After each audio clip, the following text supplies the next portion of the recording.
Kellen Severo. Oferecimento Ihara. Agricultura é a nossa vida. Ihara. A tendência de elevação das taxas de juros nos Estados Unidos está levando diferentes bancos a aumentar projeção para o dólar nos próximos meses. A jornalista Kellen Severo ouviu economistas dos bancos Sicredi e Votorantim na hora H do agro. Acompanhe. Pedro, como que essa elevação nos juros dos Estados Unidos afeta o agro do Brasil? Deve ter algum efeito na tendência de dólar daqui para frente? Conta pra gente.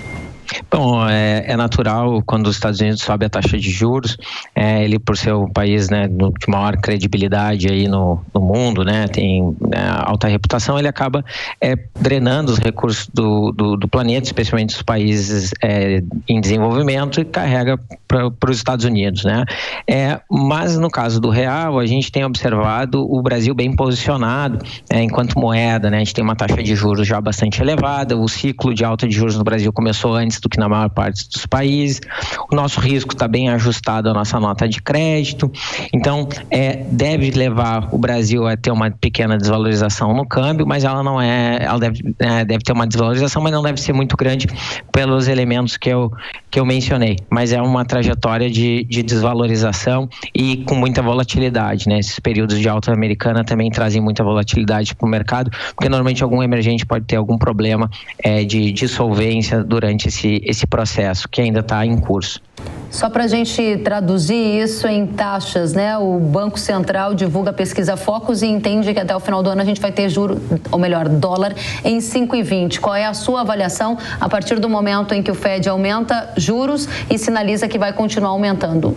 Câmbio vai ficar acima, abaixo de 5,20? Qual é a sua projeção? Olha, a gente está um pouco mais altista do que a projeção média do mercado, ligeiramente, 5,30 seria o valor que nós entendemos que o real deve depreciar, e deve depreciar um pouco mais no início do ano que vem, quando o Banco Central Americano continuar subindo a taxa de juros por lá. Então, alguma coisa como 5,30, 5,40 seria algo esperado para nós entre o final desse ano e o início do próximo. Muito bem, obrigada, Pedro. Continuamos com você, Padovani, diga pra gente como a alta de juros nos Estados Unidos impacta o agro brasileiro, e um dos vieses de contágio que a gente sempre quer saber é sobre dólar. O que você tem para nos dizer, hein?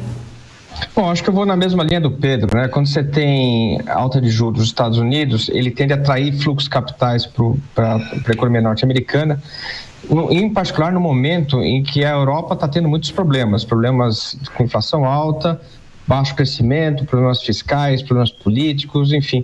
Então você tem uma percepção de risco muito ruim na Europa, o que enfraquece o euro. Então a história que a gente tem hoje é a história de dólar alto no mundo. Aqui no Brasil, alguns fatores podem atenuar isso, né? Como taxa de juros, uma leitura um pouco mais favorável de risco em relação ao Brasil. Mas o fato é quando você combina juros elevados nos Estados Unidos, dólar forte no mundo, e uma tendência de queda de preço de commodities, isso não ajuda a moeda brasileira. Então, eu também estou na mesma linha. Eu acho que o movimento do dólar é para cima. Cabeça nossa que você possa aí encerrar o ano no patamar de 5,50. Portanto, um cenário global bastante complicado, ainda que o Brasil esteja se saindo relativamente bem nesse processo.